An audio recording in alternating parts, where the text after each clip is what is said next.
Welcome to blessing today morning glory. ഒരിക്കൽ കൂടെ എല്ലാവരെയും ഇന്നത്തെ എപ്പിസോഡിലേക്ക് സ്വാഗതം ചെയ്യുന്നു. കർത്താവ് നമ്മളെ വഴി നടത്തിക്കൊണ്ടിരിക്കുന്നു. ഓരോ ചുവടും കർത്താവ് നമ്മളോട് വെളിപ്പെടുത്തിക്കൊണ്ടിരിക്കുന്നു. ഈ വർഷത്തിൻ്റെ അവസാനത്തെ ചില ദിവസങ്ങളിലേക്ക് വരുമ്പോൾ, പിൻപിലേക്ക് നമ്മൾ നോക്കുമ്പോൾ, കർത്താവ് നമുക്ക് വേണ്ടി തുറന്ന് നൽകിയ ചില വാതിലുകൾ, വഴികളെല്ലാം നമുക്ക് കാണാൻ സാധിക്കും. ആ സമയത്ത് നമ്മളിതൊന്നും പ്രതീക്ഷിച്ചില്ല. ബട്ട് ഇപ്പോൾ നമ്മളായിരിക്കുമ്പോൾ കർത്താവ് ഇത്രത്തോളം നമ്മളെ ഇവിടെ വന്ന് എത്തിച്ചു. യഹോവ ഇത്രത്തോളം എന്നെ നടത്തി, ഞാനും എൻ്റെ കുടുംബവും എന്തുള്ളൂ എന്ന് ദാവീദ് കർത്താവിനോട് പറഞ്ഞു. നാഥാൻ പ്രവാചകൻ ദാവീദിനെ അനുഗ്രഹിക്കുന്ന കാര്യങ്ങൾ പറഞ്ഞപ്പോൾ ദാവീദ് പറഞ്ഞ കാര്യമാണ് നമുക്കിപ്പോൾ കർത്താവിനോട് പറയും. കർത്താവ്, ഞാനും എൻ്റെ കുടുംബവും എന്തുള്ളൂ കർത്താവ്, ഇത്രത്തോളം ഞങ്ങളെ വഴി നടത്തുവാൻ, ഇത്രത്തോളം ഞങ്ങൾ ഇവിടം വരെ കൊണ്ടെത്തിക്കുവാൻ. ആമേൻ.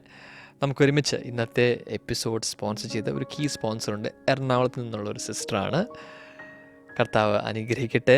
നമുക്ക് ഒരുമിച്ച് ഈ കുടുംബത്തെയും സിസ്റ്ററിനെയും ബ്ലെസ് ചെയ്ത് പ്രാർത്ഥിക്കാം. കർത്താവ്, ഞങ്ങൾ ഒരുമിച്ച് പിതാവിൻ്റെയും പുത്രൻ്റെയും പരിശുദ്ധാത്മാവിൻ്റെ നാമത്തിൽ കർത്താവ് ഞങ്ങൾ ഈ സിസ്റ്ററെ ബ്ലെസ് ചെയ്യുന്നു. ചില ഉയർച്ചകളിലേക്ക് കർത്താവെ സിസ്റ്റർ എത്തിക്കണമെന്ന് പ്രാർത്ഥിക്കുന്നു. പുതിയ ആ സംരംഭത്തെ ഞങ്ങൾ അനുഗ്രഹിച്ച് പ്രാർത്ഥിക്കുന്നു. യേശുവിൻ്റെ നാമത്തിൽ കർത്താവെ കൂടിയിരിക്കണമേ. കർത്താവെ, ഈ ഒരു സ്റ്റാർട്ടപ്പിനെ അങ്ങ് അനുഗ്രഹിക്കണമേ എന്ന് പ്രാർത്ഥിക്കുന്നു. വലിയ ഒരു സക്സസ്സായി മാറട്ടെ. അപ്പോൾ തന്നെ ആർക്കും എത്താത്ത ചില ഉയർച്ചകളിലേക്ക് സിസ്റ്റർ എത്തിക്കണമേ. ഈ കുടുംബത്തെ ഞങ്ങൾ അനുഗ്രഹിക്കുന്നു. പിതാവിൻ്റെയും പുത്രൻ്റെയും പരിശുദ്ധാത്മാവിൻ്റെ നാമത്തിൽ ബ്ലെസ് ചെയ്യുന്നു. വലിയൊരു ഹീലിംഗ് വന്ന് ചേരട്ടെ എന്ന് പ്രാർത്ഥിക്കുന്നു. യേശുവിൻ്റെ നാമത്തിൽ തന്നെ. ആമേൻ, ആമേൻ, ആമേൻ. കർത്താവ് അനുഗ്രഹിക്കട്ടെ. Thank you for sponsoring. ഇതുപോലെ ഒരു TV പ്രോഗ്രാമിൻ്റെ ഒരു പങ്കാളിയാകുവാൻ ആഗ്രഹമുണ്ടെങ്കിൽ സ്ക്രീനിൽ ഡീറ്റെയിൽസ് ഉണ്ട്, തീർച്ചയായും കോൺടാക്ട് ചെയ്താലും. അപ്പോൾ തന്നെ ഓർപ്പിക്കട്ടെ, December 31 നമ്മുടെ ക്രോസ് ഓവർ സർവീസ് നടക്കുന്നു. അതിലേക്ക് എല്ലാ പ്രിയപ്പെട്ടവരും വെൽക്കം ചെയ്യുന്നതിൻ്റെ ഡീറ്റെയിൽസ് എല്ലാം നിങ്ങൾക്ക് ഈ സമയത്ത് സ്ക്രീനിൽ കാണാൻ സാധിക്കും. അപ്പോൾ തന്നെ ഇന്ന് ക്രിസ്മസ് ദിനമാണ്. We wish everybody A merry Christmas. കർത്താവ് അനുഗ്രഹിക്കട്ടെ. യേശു കർത്താവിൻ്റെ ഈ ജന്മം നമ്മുടെ എല്ലാവരും ഉള്ളിൽ വലിയൊരു പ്രത്യാശ നൽകട്ടെ. മറ്റുള്ളവരോട് യേശുവിനെ കുറിച്ച് പറയുക. ഈ ഒരു അവസരം കർത്താവിന് വേണ്ടി നിൽക്കുവാൻ നിങ്ങൾ ഉപയോഗിക്കുക. Amen. Once again from Blessing Today family, on behalf of Pastor Damien, I want to wish everybody a Merry Christmas.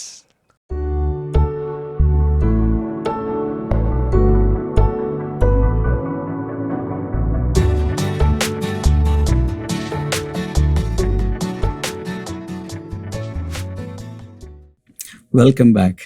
ഇനി കഴിഞ്ഞ ചില ദിവസങ്ങളായി പറഞ്ഞുകൊണ്ടിരിക്കുന്ന ഒരു കാര്യമാണ്, നമ്മൾ ജീവിക്കുന്നത് പോലെ അനുഗ്രഹിക്കപ്പെട്ടൊരു കാലഘട്ടം വേറെയില്ല. എന്തുകൊണ്ട്? ഒന്ന്, പുതിയ ഉടമ്പടിയുടെ കീഴിലാണ്. ന്യായപ്രമാണത്തിൻ്റെ വലിയ നുകം നമ്മുടെ മേലില്ല. മത്തായി സുവിശേഷം 11-ാം അധ്യായം 28-29 വചനങ്ങൾ വായിക്കുമ്പോൾ, അധ്വാനിക്കുന്നവരും ഭാരം ചുമക്കുന്നവരും എൻ്റെ അടുക്കൽ വരുവിൻ, ഞാൻ നിങ്ങളെ ആശ്വസിപ്പിക്കാം എന്ന് പറഞ്ഞ ശേഷം, എൻ്റെ നുകം ഏറ്റ് എന്നോട് പഠിപ്പിൻ, എന്നാൽ നിങ്ങളുടെ ആത്മാക്കൾക്ക് ആശ്വാസം കണ്ടെത്തും. അതിനുശേഷം പറയുന്നത്, എൻ്റെ നുകം മൃദുവും എൻ്റെ ചുമട് ലഘുവുമാകും. ഒരു പ്രൈമറി മീനിങ് അതിൻ്റെ എന്താണെന്ന് അറിയാമോ? ആ യഹൂദന്മാർ ന്യായപ്രമാണത്തിൻ്റെ ഭാരവും ആ മോശയുടെ ന്യായപ്രമാണത്തിൻ്റെ നുകവും കഴുത്തിലേറ്റി അധ്വാനിച്ച് ഭാരം ചുമന്ന് വിയർത്തൊലിച്ച് നടു തകർന്ന് ജീവിതം തകർന്നവരാണ്. ഇന്നലെ യേശു പറയുകയാണ്, അതാണ് പഴയ നിയമം. ഇന്നലെ യേശു പറയുകയാണ്, ഞാൻ സൗമ്യതയും താഴ്മയുള്ളവനാകുന്നു. അതുകൊണ്ട് എൻ്റെ നുകമേറ്റുകൊണ്ട് എന്നോട് പഠിപ്പിൻ. Take my yoke and learn from me. Take my yoke and learn from me. എന്നോട് കേട്ട് പഠിക്കും. എന്നിട്ട് കർത്താവ് പറയുന്നത്, എൻ്റെ നുകം, അഥവാ പുതിയ ഉടമ്പടിയുടെ കീഴിലുള്ള യേശു നമ്മോട് അനുശാസിക്കുന്ന കാര്യങ്ങൾ. എൻ്റെ നുകം മൃദുവാണ്, മാത്രമല്ല എൻ്റെ ചുമട് ലഘുവാണ്. വളരെ ലൈറ്റ്, വളരെ സോഫ്റ്റ്. അത് മാത്രമേ ഉള്ളൂ പുതിയ നിയമത്തിൽ. അതുകൊണ്ടാണ് അപ്പോസ്തലപ്രവൃത്തികൾ 15-ാം അധ്യായത്തിൽ, ജാതികളിൽ നിന്നും വിശ്വാസത്തിൽ വന്നവരെല്ലാവരെയും പരിച്ഛേദന കഴിക്കണം എന്ന് പരിച്ഛേദനവാദികൾ, യഹൂദന്മാർ വാദിക്കുമ്പോൾ, അതുപോലെ മോശയുടെ ന്യായപ്രമാണത്തിൽ പറഞ്ഞിരിക്കുന്ന പല കാര്യങ്ങളും ഈ ജാതികളായവർ അനുവർത്തിച്ചേ പറ്റൂ എന്ന് യഹൂദ മതവാദികൾ ഭയങ്കരമായി വാദിച്ചപ്പോൾ ജെറുസലേമിൽ ആദ്യത്തെ സുനഹദോസ് കൂടുകയാണ്. The first synod, apostolic synod in Jerusalem. അവിടെ യാക്കോബിൻ്റെ അധ്യക്ഷതയിലാണ് നടക്കുന്നത്. ഇപ്പം യാക്കോബ് അവിടെ എഴുന്നേറ്റ് നിന്നുകൊണ്ട് കുറേ കാര്യങ്ങളൊക്കെ സംസാരിച്ചു. അപ്പോൾ അവിടെ പലരും എഴുന്നേറ്റ് നിന്ന് സംസാരിച്ചു. അവസാനം ഒരു തീരുമാനത്തിൽ അവരെത്തുകയാണ്. രക്തം, വിഗ്രഹാർപ്പിതം, ശ്വാസം മുട്ടിച്ചത്തത് തുടങ്ങിയ ചില കാര്യങ്ങൾ ഒഴിഞ്ഞിരിക്കണമെന്നുള്ളതല്ലാതെ, അത് പൊതുവെ ആരോഗ്യപരമായും എല്ലാത്തിനും കൊള്ളാവുന്ന, ദൈവവചനത്തിന് നിരക്കാത്ത, ദൈവത്തിന് ഇഷ്ടമല്ലാത്ത ചില കാര്യങ്ങൾ ഒഴിഞ്ഞിരിക്കണമെന്നല്ലാതെ ജാതികളുടെ മേൽ അധികമായ ഒന്നും ചുമത്തരുത് എന്ന് പരിശുദ്ധാത്മാവിന് ഞങ്ങൾക്ക് തോന്നിയിരിക്കുന്നു. സർക്കുലർ എഴുതി ഒപ്പിട്ടു. അപ്പോൾ അതെല്ലാ സഭകളിലും പോയി വിളംബരം ചെയ്ത് വായിക്കാനുള്ളത്. അന്നും അപ്പസ്തോലന്മാരുടെ ആ സിനഡ് അവിടെ കൂടിയ ശേഷം പൊതുവായി പരിശുദ്ധാത്മാവിനും അവർക്കും തോന്നിയ ഒരു കാര്യമാണ് എന്ത്? ഇനിയും പഴയ നുകം ജനങ്ങളുടെ മേൽ വയ്ക്കും. മോശയുടെ നുകം, മോശയുടെ ഭാരം, ന്യായപ്രമാണത്തിൻ്റെ ഭാരം ഈ ജാതികളുടെ കഴുത്തിൽ കൊണ്ടുപോയി വെക്കരുത്. പാവങ്ങൾ അവരൊന്നും അറിഞ്ഞിട്ടില്ല. അവർ ജാതികളായി ജനിച്ച് മോശ എന്താണെന്നോ ന്യായപ്രമാണം എന്താണെന്നോ പുസ്തകങ്ങൾ ഏതാണെന്നോ ഒന്നും അവർക്കറിയില്ല. ലേവ്യ പുസ്തകം അറിയില്ല. ഇതൊന്നും അറിയാതെ യേശുവിനെ കേട്ട് രക്ഷിക്കപ്പെട്ടവർ അവരുടെ തലയിൽ കൊണ്ടുപോയി ഇതൊന്നും കെട്ടിവെക്കണ്ട. അങ്ങനെ ഉള്ള ഇപ്പോൾ ഇത് കേൾക്കുന്ന മിക്കവാറും എല്ലാവരും ജാതികളിൽ നിന്ന് വിജാതീയർ എന്ന് വെച്ചാൽ ജാതി എന്നൊക്കെ പറഞ്ഞാൽ എന്നെ തെറ്റിദ്ധരിക്കല്ലേ, ബൈബിളിലെ ഭാഷയാണ്. വിജാതീയരെന്നും ജാതീയരെന്നൊക്കെ പറയുന്നത് യഹൂദന്മാരല്ലാത്ത എല്ലാവരെയും, യഹൂദ ജാതി അല്ലാത്ത എല്ലാവരെയും, അതൊരു അവരുടെ ഒരു ലാംഗ്വേജാണ്. അതല്ലാതെ വേറൊരു അർത്ഥത്തിൽ അത് എടുക്കല്ലേ. അപ്പോൾ നോൺ ജ്യൂസ് എല്ലാവരും ജെൻറ്റൈൽസാണ്. അവരെക്കുറിച്ചാണ് പറയുന്നത്. നമ്മൾ ജെൻറ്റൈൽസ് ആണ് എങ്കിലും നമുക്ക് തീരെ അവഗണനയൊന്നും കിട്ടിയിട്ടില്ല. അവർക്ക് കിട്ടുന്നതെല്ലാം നമുക്കിപ്പോൾ കിട്ടുന്നുണ്ട്. അവർ നൂറ്റാണ്ടുകളിലൂടെ മോശയുടെ നുകമൊക്കെ ചുമന്ന്, ഭാരവും ചുമന്ന് കഷ്ടപ്പെട്ട് അവസാനം മശിയെ കെട്ടി, ആ കിട്ടിയ രക്ഷ ഫ്രീ ആയിട്ട് നമുക്കും കിട്ടിയിട്ടുണ്ട്. അതുകൊണ്ട് പൗലോസ് എഴുന്നേറ്റ് ജാതികളുടെ അപ്പസ്തോലനായി മാറി. പത്രോസ് യഹൂദന്മാരുടെ അപ്പസ്തോലനായി മാറി. പത്രോസ് അങ്ങനെ മാറാൻ കാരണം തൻ്റെ അകത്തെ ബ്ലഡ് മുഴുവൻ യഹൂദൻ്റെ ബ്ലഡാണ്. അതുകൊണ്ട് പെന്തക്കോസ്ത് നാളിന് മുമ്പ് തന്നെ കർത്താവ് പറഞ്ഞു, നിങ്ങൾ ലോകമെമ്പാടും പോയി എൻ്റെ സാക്ഷികൾ, നിങ്ങൾ ശക്തി ലഭിച്ചിട്ട് യെരുശലേമിലും യഹൂദിയയിലും ശമരിയയിലും ലോകമെമ്പാടും എൻ്റെ സാക്ഷികളാണ്. പക്ഷെ ഇവർ പോയില്ല. അപ്പോസ്തലപ്രവൃത്തികൾ 10-ാം അധ്യായത്തിലെത്തിയപ്പോൾ കർത്താവ് തന്നെ ചില വെളിപ്പാട്, ട്രാൻസ്വിഷനൊക്കെ കാണിച്ച് ചേഞ്ച് തനിക്ക് ഉണ്ടാക്കി. അങ്ങനെയാണ് ആദ്യമായി ഒരു കൊർണേലിയൂസിൻ്റെ വീട്ടിലേക്ക്, ശതാധിപൻ്റെ വീട്ടിലേക്ക് പോകുന്നതും അവർ സ്നാനം നിൽക്കുന്നതും പരിശുദ്ധാത്മ നിറവ് പ്രാപിക്കുന്നതൊക്കെ നമ്മൾ കാണുന്നത്. അതൊരു വലിയ ടേണിംഗ് പോയിന്റ് ആയിരുന്നു. എങ്കിലും അതിനുശേഷവും പത്രോസ് അധികവും യഹൂദന്മാരെ ചുറ്റിപ്പറ്റി നിൽക്കുമായിരുന്നു. എന്നാൽ ഒരിക്കൽ സഭകളെ അരിഞ്ഞ് നശിപ്പിച്ചുകൊണ്ടിരുന്ന ശൗലിനെ പൗലോസാക്കി മിഷൻ ട്രിപ്പിന് വേണ്ടി വിടുകയാണ്. പല മിഷണറി യാത്രകളിലൂടെ അവർ പോവുകയാണ്. ശ്രദ്ധിച്ച് കേൾക്കണേ. അങ്ങനെ പോയി അദ്ദേഹം സഭകൾ സ്ഥാപിച്ച് പോയി ഒരു ട്രിപ്പടിച്ച് സഭകൾ സ്ഥാപിച്ചു. അടുത്ത ട്രിപ്പിൽ വീണ്ടും അവരൊക്കെ വിശ്വാസത്തിലുണ്ടോ എന്ന് നോക്കി പലരെ അയച്ച് തിമോത്തിയോസിനെ അയക്കുന്നു, തീത്തോസിനെ അയക്കുന്നു, സിൽവാനോസിനെ അയക്കുന്നു, എപ്പാഫ്രസിനെ അയക്കുന്നു. ഇങ്ങനെ ശുശ്രൂഷകരെയൊക്കെ അങ്ങോട്ടും ഇങ്ങോട്ടൊക്കെ അയച്ച് അവരെ ബലപ്പെടുത്തിയതിനിടയിൽ ജയിലിൽ കിടക്കുന്നു. അവിടെ ഇരുന്ന് ബൈബിൾ എഴുതുന്നു, മൈ ഗോഡ്, ലേഖനങ്ങൾ എഴുതുന്നു. ഇങ്ങനെ വളരെ ബിസിയായി ഒരു റിവൈവലിസ്റ്റായി പൗലോസ് മുന്നിലേക്ക് പോയിക്കൊണ്ടിരിക്കുകയാണ്. പൗലോസിൻ്റെ ശുശ്രൂഷ വളരെ ശക്തമായി അതിൻ്റെ പീക്ക് പോയിന്റിലേക്ക് എത്തുമ്പോൾ തൻ്റെ ഒരു ചിരകാല സ്വപ്നമായിരുന്നു റോമിൽ പോയി സുവിശേഷം അറിയിക്കണം. തൻ്റെ ഒരു ആഗ്രഹമാണ് റോമിൽ പോയി സുവിശേഷം അറിയിക്കണം. അങ്ങനെ ഇരിക്കുമ്പോഴാണ് അതിൻ്റെ സാഹചര്യങ്ങൾ മറ്റൊരു രീതിയിൽ ഒത്തുവന്നു. തനിക്ക് പല വിചാരണകളും അഗ്രിപ്പാ രാജാവിൻ്റെ മുമ്പിലൊക്കെ പലതും വന്നു. അങ്ങനെ പക്ഷെ അവിടെ വെച്ച് അദ്ദേഹം കൈസരെ അഭയം ചൊല്ലുന്നു എന്നൊരു വാക്ക് പറഞ്ഞു. എനിക്കിവിടെ നീതി കിട്ടുന്നില്ല, എനിക്ക് സീസറുടെ അടുത്ത് പോയി എൻ്റെ വാദം അവർ കേൾക്കണം, അവിടെ നിന്ന് കിട്ടിയാൽ മതി എന്ന് പറയും. പക്ഷെ അതൊരു മുഖാന്തരമായി കപ്പലിൽ പടയാളികളോടൊപ്പം ഹീസ് അണ്ടർ അറസ്റ്റ്. ആക്ച്വലി കപ്പലിൽ പോകുമ്പോഴും തൻ്റെ കൂടെ പട്ടാളക്കാരുണ്ട്, താൻ കുറ്റവാളിയാണ്. അങ്ങനെയാണ് കപ്പലിൽ പോകുന്നത്.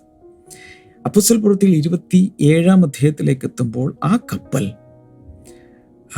വലിയൊരു കപ്പൽ ഛേദത്തിൽ പെടുന്നത് കാണാം. നോക്കൂ,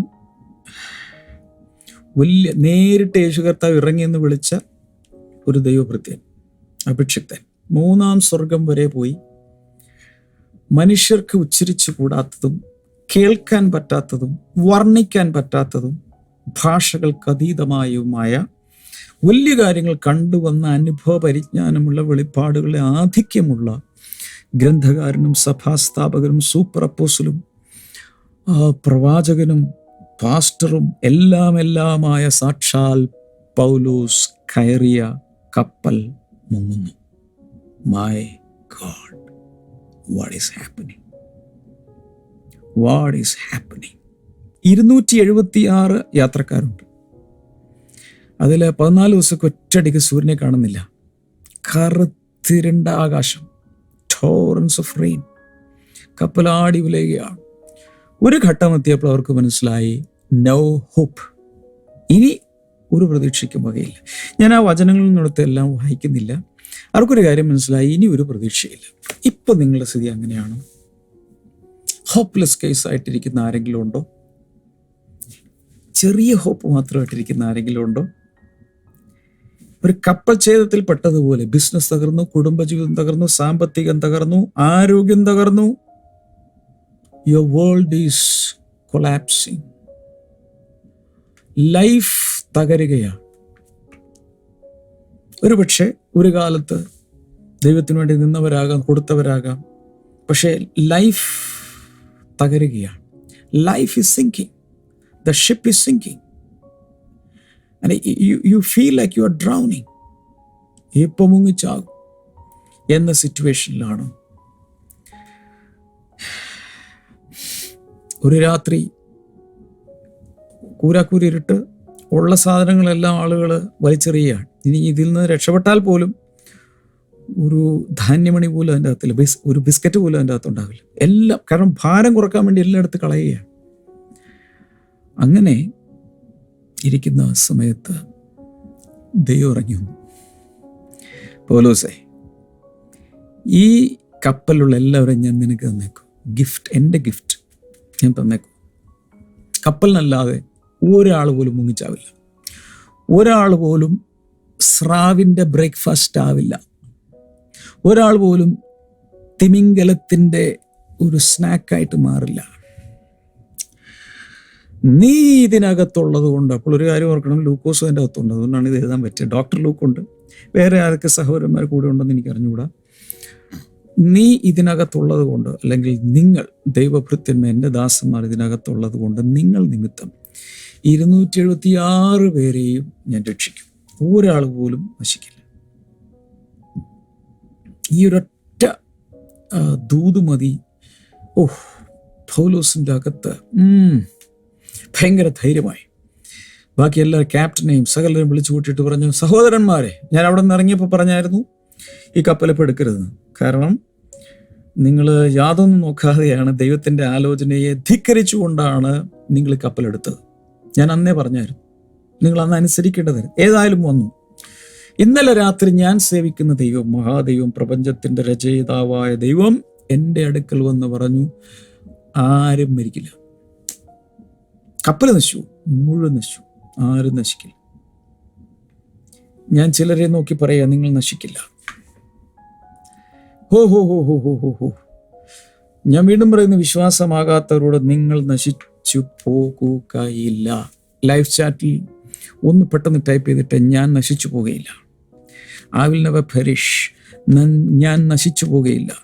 എൻ്റെ ജീവൻ്റെ മേൽ ഉത്തരവാദിത്വമുള്ളൊരു ദൈവമുണ്ട്, അവൻ എന്നെ പരിരക്ഷിക്കും. ഈ ക്രിസ്തുവിന് വേണ്ടി രക്തസാക്ഷിയാകുക, പീഡനത്തിനെതിരെ, അത് മറ്റൊരു കാര്യം.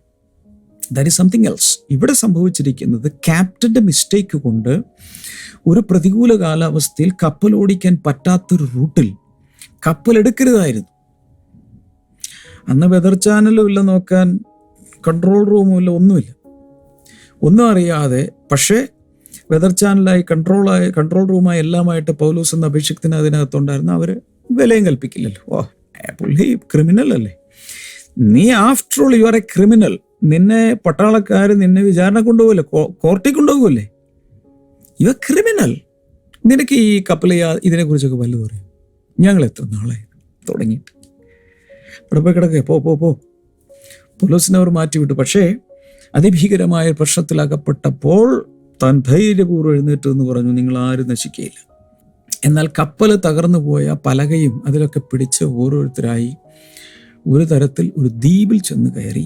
276 പേരും കയറി. പക്ഷേ പല മണിക്കൂറുകൾ കടലിൽ കിടന്ന്, ഓ മൈ ഗോഡ്, പിക്കിൾഡായിട്ട് അവർ കയറി നിൽക്കുകയാണ്. 28-ാമത്തെ അധ്യായം നോക്കിയേ. Once safely on shore, we found out that the island was called Malta. യൂറോപ്പിലെ, മലയാളം ബൈബിളിൽ മെലീത്ത എന്ന് എഴുതിയിരിക്കുന്നത് മാൾട്ട. ഇന്നും മാൾട്ട ദ്വീപുണ്ട്.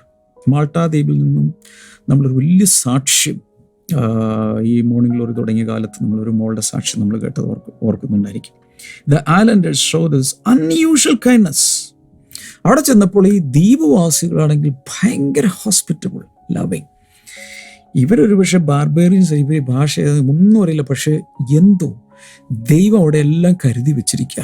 ഇത്ര വലിയ കഷ്ടപ്പാട് നിന്നും കരയിലെത്തുമ്പോൾ they built a fire and welcomed us all because it was raining and cold. തണുത്ത് വിറച്ച് ഐസായി മാറിയിരിക്കുന്നു, അതോടൊപ്പം മഴയും കൂടി പെയ്യുന്നു.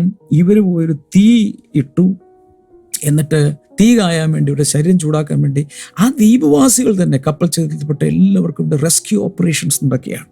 Paul gathered a pile of brushwood and he put it on the fire. A viper driven out by the heat fastened itself on his hand. പൗലോസ് ആണെങ്കിൽ എല്ലാവരും പൗലോസും കൂടെ ചെന്ന് കുറച്ച് വിറക് കഷ്ണങ്ങളൊക്കെ കൊണ്ടുവന്ന് ഇടുന്ന കൂട്ടത്തിൽ ഒരു അണലി അത് മേലുണ്ടായിരുന്നു. ഒരു വിറകിൻ്റെ ഇടയിൽ ഇരുന്നിരുന്നതായിരിക്കാം. അതിടുന്ന സമയത്ത് ഈ ചൂട് കൊണ്ട് ഈ അണലി നേരെ പൗലോസിൻ്റെ കയ്യിലങ്ങ് ചുറ്റി. When the islanders saw the snake hanging from his hand, they said to each other, "This man must be a murderer. For though he escaped from the sea, the goddess justice has not allowed him to live." ഇപ്പം ഏതായാലും ഈ പുള്ളിയുടെ കയ്യിൽ ചിലപ്പോൾ ചങ്ങല ഉണ്ടായിരുന്നിരിക്കാം, പൗലോസ് ചങ്ങലയിലായിരുന്നിരിക്കാം. ഉടൻ തന്നെ ദ്വീപവാസികൾ പറഞ്ഞു, തീർന്നു, ഇയാൾ ഏതൊരു വലിയ കുറ്റവാളിയാണ്, ഒരു കൊലപാതകി. അതുകൊണ്ടാണ് ഇവിടെ നിന്ന് വന്നിട്ട് നീതിദേവിയെ വിടുന്നില്ല. അപ്പോൾ അവരെല്ലാം ഇങ്ങനെ നോക്കി നിൽക്കുകയാണ്. അടുത്ത വചനത്തിൽ വായിച്ചാൽ അറിയാം, ഇപ്പച്ചാകും വിഷം തീണ്ടി വീർത്ത് നീലിച്ച് കറുത്ത് ഇയാൾ മരിക്കും എന്ന് വിചാരിച്ചുകൊണ്ടിരിക്കുമ്പോൾ പൗലോസ് ആ അണലിയെ ചുമ്മാ കൊടഞ്ഞ് അത്തിയിലേക്ക് ഇട്ടു, തീർന്നു. അപ്പോൾ അവിടെ എഴുതിയിരിക്കുക, see nothing unusual happened to him. They changed their minds and said he was a god. ഉടൻ തന്നെ പറഞ്ഞു, അയ്യോ ഒന്നും സംഭവിച്ചില്ല, വെറുതെ ചുമ്മാ കുടഞ്ഞു കളഞ്ഞു. ഈ വൈപ്പർ എന്ന് പറഞ്ഞാൽ ലോകത്തിലെ ഏറ്റവും വിഷമുള്ള ഒരു പാമ്പാണ്. അതുകൊണ്ട് വൈപ്പർ കടിച്ചാൽ പിന്നെ ഒന്നുമില്ല, പക്ഷേ ഇയാൾക്ക് ഒന്നും സംഭവിക്കില്ല. അപ്പോൾ ഉടൻ തന്നെ ഈ ദ്വീപവാസികൾ പറഞ്ഞ് ഇയാളൊരു ദേവനായിരിക്കും. അങ്ങനെയാണെങ്കിൽ സെക്കൻഡുകൾ കൊണ്ടാണ് ഒരു മനുഷ്യനെ കുറിച്ചുള്ള അഭിപ്രായം, പൊതുജനാഭിപ്രായം മാറുന്നത്. അതുകൊണ്ടാണ് പൊതുജനാഭിപ്രായത്തിൻ്റെ പുറകെ പോകരുതെന്ന് പറയുന്നത്. ഇന്ന് ജയ് വിളിക്കുന്നവർ നാളെ കൊല വിളിക്കും. അതുകൊണ്ടാണ് പൊതുജനങ്ങളെ നോക്കി ആരും ജീവിക്കരുത്, കർത്താവിനെ നോക്കി ജീവിക്കുക. 7-ാമത്തെ വചനത്തിൽ, there was an estate nearby belonged to Publius, the chief official of the island. അവിടെ പുബ്ലിയോസ് എന്ന് പറയുന്ന ഒരാളുടെ ഒരു എസ്റ്റേറ്റ് ഉണ്ടായിരുന്നു. അയാൾ ഈ ദ്വീപിൻ്റെ പ്രമാണിയാണ്. He welcomed us to his home and showed us generous hospitality for 3 days. ഇവരെല്ലാവരും കൂടെ അതിലേക്ക് കൊണ്ടുപോയി ഒരു പലേഷ്യൽ ഹൗസ്. കാരണം ചീഫ് ഓഫ് ദി ഐലൻഡ് അവിടുത്തെ ചീഫ് ഒഫീഷ്യലാണ്. ഒരു വലിയ കൊട്ടാരത്തിലേക്കാണ് ഇവർ കയറുന്നത്. കപ്പൽ തകർന്ന് വെള്ളത്തിൽ പിക്കിൾഡായി പോയവർ ഇപ്പോൾ കിടക്കുന്ന എവിടെയാണ്? കൊട്ടാരത്തിൽ. His father was sick in bed. അവിടെ ചെന്നപ്പോഴാണ് suffering from fever and dysentery. അവിടെ ചെന്നപ്പോൾ ഈ പ്യൂബ്ലിയോസ് എന്ന് പറയുന്ന മനുഷ്യൻ്റെ ഫാദർ സുഖമില്ലാതെ കിടക്കുക. Paul went to see him and after prayer placed hands on him and healed him. കൈവച്ച് അയാളെ സൗഖ്യമാക്കി. When this happened, the rest of the sick on the island came and were cured. ഇത് കണ്ടപ്പോഴേക്കും അവിടുത്തെ സകല രോഗികളും വന്നു, അവരുടെ മേൽ കൈവച്ചു. അതൊരു ഹീലിംഗ് ക്രൂസേഡായി മാറി. അതിനുശേഷം കേൾക്കണോ, they honored us in many ways and when they were ready to sail they furnished us with supplies we needed. ഇവരവിടെ കുറേ നാൾ താമസിച്ചു. ഈ രോഗികളൊക്കെ സൗഖ്യമായി അവരെല്ലാം ഇവർക്ക് പലതരത്തിൽ കാശ് കൊടുത്ത്, ശരിക്കും അവിടെ എഴുതിയിരിക്കുന്നതനുസരിച്ച് പണം കൊണ്ടുവന്ന് കൊടുത്തു എന്നാണ്. എന്ന് വെച്ചാൽ ഓഫറിങ് ധാരാളം ഓഫറിങ്ങുകൾ കൊണ്ടുവന്ന് കൊടുത്തു. കാരണം അതുപോലത്തെ മിറക്കിൾസ് നടന്നു. ദൈവം ഒരു വഴി അവിടെ ഒരുക്കി. എന്ന് വെച്ചാൽ പൗലോസിൻ്റെയൊക്കെ എല്ലാം പോയി, സകല മനുഷ്യരുടെ എല്ലാം പോയി. പക്ഷെ ഇവർ ദേവദാസന്മാർ റോമിൽ പോയി സുവിശേഷം പ്രസംഗിക്കേണ്ടത്. അപ്പോൾ എല്ലാം നഷ്ടപ്പെട്ട പൗലോസിന് ഇത് സപ്ലൈസ് വരികയാണ്. അതിനുശേഷം അറിയാം, ഒരു അലക്സാണ്ട്രിയൻ കപ്പലിലാണ് പിന്നീട് അവർ കയറുന്നത്. എന്ന് വെച്ചാൽ അന്നത്തെ ലക്ഷറി കപ്പൽ. ഒരു കപ്പൽ തകർന്നാൽ എന്താ, അതിനേക്കാൾ മെച്ചമായ ലക്ഷറി കപ്പൽ നിനക്ക് വേണ്ടി കർത്താവ് ഒരുക്കി വെച്ചിട്ടുണ്ട്. അത് തുറമുഖത്തോട് അടുത്തുകൊണ്ടിരിക്കുകയാണ്. അവരുടെയൊക്കെ പരിശുദ്ധാത്മാവ് ശക്തമായ ഭാഷയിൽ ഇപ്പോൾ സംസാരിക്കുകയാണ്. ഞാൻ ഇന്ന് പറഞ്ഞതിൻ്റെ സാരം ഇതാണ്: God can convert calamities into crusades. Hey, ഒരു വലിയ അത്യാഹിതം സംഭവിച്ചു, ജീവിതം തകർന്നു, മുങ്ങിച്ചാകുന്നു എന്ന് പറയുന്ന സ്ഥലത്ത് നിന്നും എന്താക്കി മാറ്റി? അതൊരു ഹീലിംഗ് ക്രൂസൈഡാക്കി മാറ്റിയതാണ് ദൈവം. Hello, God can convert your calamities into crusades. നിങ്ങളുടെ ജീവിതത്തിൽ വന്നുപോയ സകല തകർച്ചകളെ ഒരു വലിയ ക്രൂസൈഡാക്കി മാറ്റാൻ, അനേകരുടെ വിടുതലിനാക്കി മാറ്റാൻ ദൈവത്തിന് കഴിയുമെന്ന് വിശ്വസിക്കാമോ?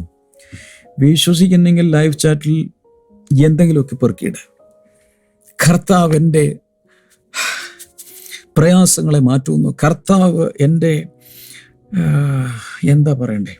കർത്താവ് എൻ്റെ ജീവിതത്തിൽ വന്നുപോയ അത്യാഹിതങ്ങളെ അനേകരുടെ വിടുതലിനുള്ളൊരു മുഖാന്തരമാക്കി മാറ്റുന്നു. എന്താണോ മനോഭാവത്തിൽ വരുന്നത് ആ ലൈവ് ചാറ്റിൽ പെറുക്കിയിട്. അനേകർ കാണട്ടെ. കമൻറ്റ് ബോക്സിലിട്. നമ്മളൊരു പുതിയ ഘട്ടത്തിലേക്ക് പ്രവേശിച്ചിരിക്കുകയാണ്. കർത്താവ് വൻ കാര്യങ്ങൾ നിങ്ങൾക്ക് വേണ്ടി ചെയ്യാൻ പോകും. നിങ്ങളെ കർത്താവ് എടുത്ത് ഉപയോഗിക്കാൻ പോവുക. കാശ് തകർന്നു, കപ്പൽ തകർന്നു, കയ്യിലുള്ള സകലവും പോയി, രേഖകൾ പോയി, SSLC ബുക്ക് പോയി. അവരോടൊക്കെ പരിശുദ്ധ SSLC ബുക്കില്ല, രേഖകൾ നഷ്ടപ്പെട്ടു, പലതും നഷ്ടപ്പെട്ടു. പക്ഷേ ഒരു പുതിയ കപ്പൽ നിനക്ക് വേണ്ടി തുറമുഖത്തോട് അടുത്തുകൊണ്ടിരിക്കുക. ഇതൊരു ദൂതായി, ഒരു പ്രവാചകനായി എന്നെ അംഗീകരിക്കാമെങ്കിൽ, ദൈവത്തിൻ്റെ പ്രവാചകനായി അംഗീകരിക്കാമെങ്കിൽ, ഇത് നിങ്ങൾക്കുള്ളൊരു സന്ദേശമായിട്ട് ഏറ്റെടുക്കണം, എഴുതി വെക്കണം. അതങ്ങ് സ്വീകരിച്ചു. ഒരു വലിയൊരു ആഗ്രഹമുണ്ട് എനിക്ക് ഇന്ന് നിങ്ങൾ കേട്ട ഈ വീഡിയോ ഒത്തിരി പേർക്ക് അയച്ചു കൊടുക്കുക. നിങ്ങൾ വാട്സാപ്പിൻ്റെ സ്റ്റേറ്റസിൽ ഇതിൻ്റെ ലിങ്ക് ഇട്ട് കൊടുക്കുക. നിങ്ങളുടെ കയ്യിലുള്ള എല്ലാ വാട്സാപ്പ് ഗ്രൂപ്പുകളിലേക്കും നിങ്ങളുടെ ഇൻഡിവിജ്വലായിട്ടുള്ള കോൺടാക്റ്റിലേക്ക് ഇതങ്ങ് അയച്ചു കൊടുക്കുക.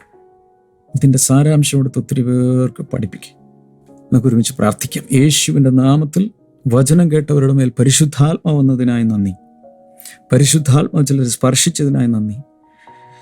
ചില കട്ടിൽ കീഴിലിരിക്കുന്നത് പോലെയും പാത്രത്തിൻ്റെ കീഴിലിരിക്കുന്നത് പോലെയും അടഞ്ഞിരിക്കുന്ന, മൂടപ്പെട്ടിരിക്കുന്ന ചിലതിനെ കർത്താവ് രംഗത്തേക്ക് കൊണ്ടുവരുന്നതിനായി നന്ദി പറയുന്നു. തണ്ടിന്മേലിരുന്ന് പ്രകാശിക്കുന്നത് പോലെ ചിലരെ കർത്താവ് എഴുന്നേൽപ്പിക്കുന്നതിനായി നന്ദി പറയുന്നു.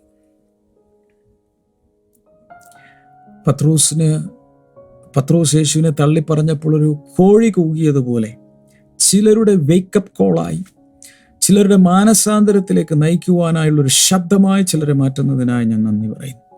രോഗികൾ സൗഖ്യമാകട്ടെ. ശരീരത്തിനകത്തും പുറത്തുമുള്ള രോഗങ്ങൾ യേശുവിൻ്റെ നാമത്തിൽ മാറിപ്പോകട്ടെ എന്ന് ഞാൻ പ്രാർത്ഥിക്കുന്നു. ഫിസ്റ്റുല പോലെയുള്ള രോഗങ്ങൾ സൗഖ്യമാകട്ടെ. ഹെപ്പറ്റൈറ്റിസ് B, C എല്ലാം യേശുവിൻ്റെ നാമത്തിൽ സൗഖ്യമാകട്ടെ. ശരീരത്തിൻ്റെ പല സ്ഥലങ്ങളിൽ എഡിമ പോലെ, നീർക്കെട്ട് പോലെ, സ്വെല്ലിംഗ് പോലെയുള്ളത് മാറിപ്പോട്ടെ. ട്യൂമറുകൾ യേശുവിൻ്റെ നാമത്തിൽ മാറട്ടെ. സിസ്റ്റുകൾ മാറിപ്പോട്ടെ. ഫൈബ്രോയിഡ് യേശുവിൻ്റെ നാമത്തിൽ മാറിപ്പോട്ടെ. അങ്ങയുടെ നാമത്തിൽ ഇപ്പോൾ കർത്താവെ ജനങ്ങളെ ബ്ലസ് ചെയ്തിരിക്കുന്നു. In Jesus name, amen. Blessing today ഒരു പാർട്ട്ണറായി മാറുക. ബ്ലെസ്സിംഗ് ടുഡേ പുസ്തകങ്ങളൊക്കെ ഞാനിവിടെ നിരത്തി വെച്ചിട്ടുണ്ട്. ഇത് ആമസോണിലുണ്ട്, ദയവായി കരസ്ഥമാക്കണം. പ്രത്യേകിച്ച് പ്രാർത്ഥന ഡയറി പോലെയുള്ള പുസ്തകങ്ങൾ വാങ്ങി ഒത്തിരി പേർക്ക് കൊടുക്കണേ. അനേകരുടെ വിടുതലാണ്. God bless you all. See you tomorrow. Bye by.